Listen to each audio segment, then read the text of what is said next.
दोस्तों, जैसा कि हम आपके लिए हर वीडियो में आसान भाषा में एक एक्सप्लेनर लेकर आते हैं ताकि आपको आसानी से समझ में आ जाए और इधर-उधर ज़्यादा भटकना ना पड़े अगर आपने ये वीडियो देखी हो तो। तो आज जो हमने लाया है वो फ्रीडम ऑफ एक्सप्रेशन, इसकी चर्चा खूब हो रही है।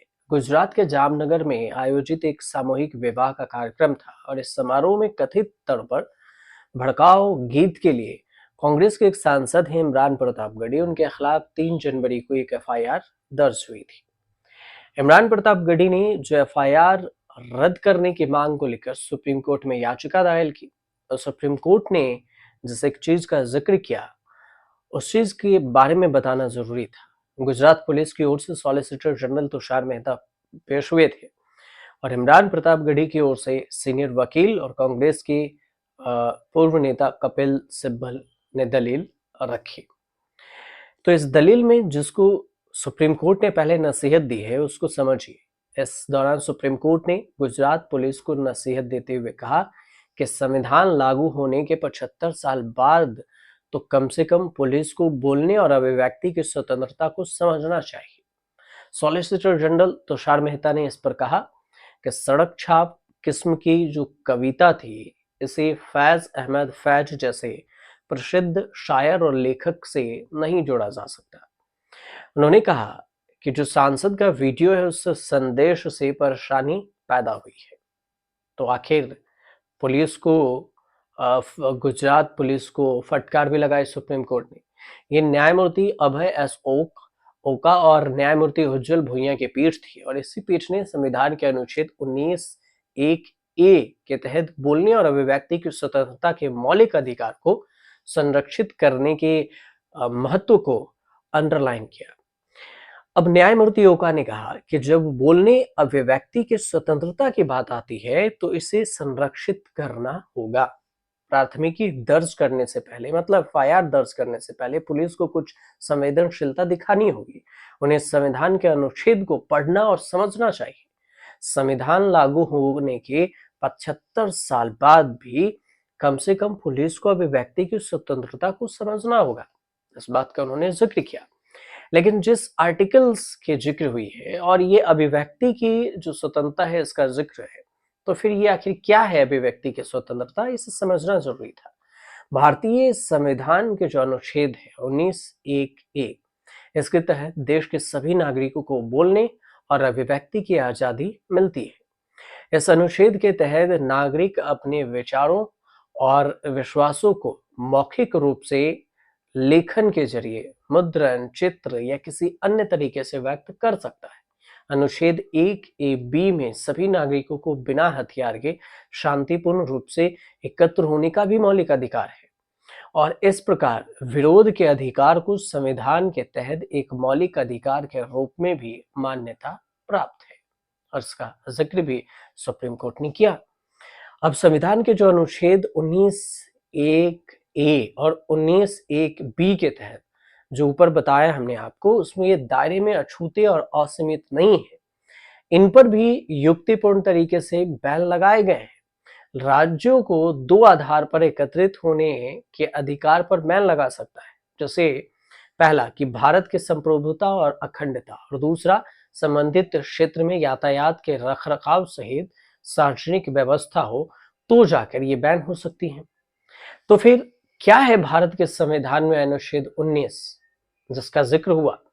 तो भारतीय संविधान का जो अनुच्छेद 19 है एक मौलिक अधिकार है जो भारत के नागरिकों को स्वतंत्रता का अधिकार देता है। इसमें से मुख्य रूप से 6 प्रकार की स्वतंत्रताएं शामिल है। इनमें भाषण अभिव्यक्ति की स्वतंत्रता, इसके अलावा शांतिपूर्ण इकट्ठा होने की स्वतंत्रता, इस बात का भी जिक्र है।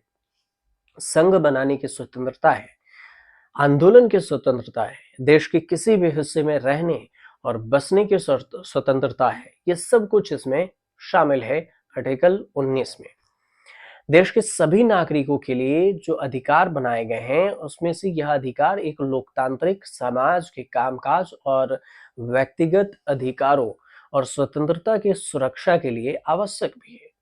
अनुच्छेद 19 भारत में लोकतंत्र और स्वतंत्रता अभिव्यक्ति के सिद्धांतों को बनाए रखने में महत्वपूर्ण भूमिका भी निभाता है।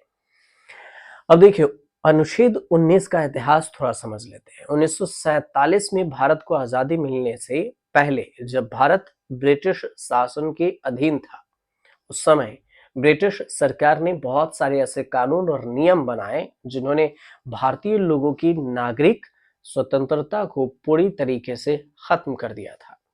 और अंग्रेजों द्वारा भारत के लोगों पर नियंत्रण करने के लिए भाषण और अभिव्यक्ति, सभा करने, संघ बनाना, सबके स्वतंत्रता को अक्सर दबा दिया जाता था। महात्मा गांधी, जवाहरलाल नेहरू और अन्य नेताओं के नेतृत्व में भारत की आजादी के आंदोलन का उद्देश्य न केवल ब्रिटिश शासन को समाप्त करना था, बल्कि एक लोकतांत्रिक और न्यायपूर्ण समाज की स्थापना करना भी था।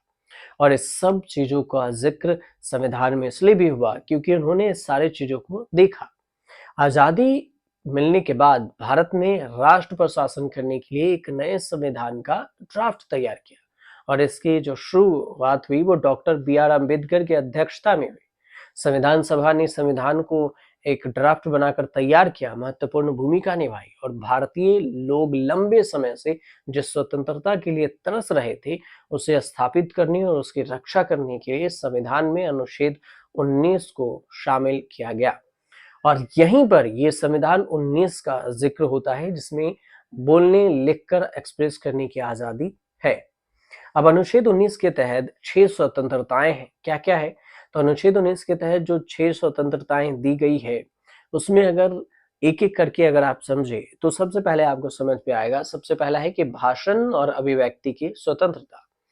यह भारतीय नागरिकों को भाषण, लेखन, मुद्रण यानी प्रिंटिंग और संचार के अन्य जैसे विभिन्न माध्यमों से विचार, राय, विचारों को व्यक्त करने की आजादी देता है।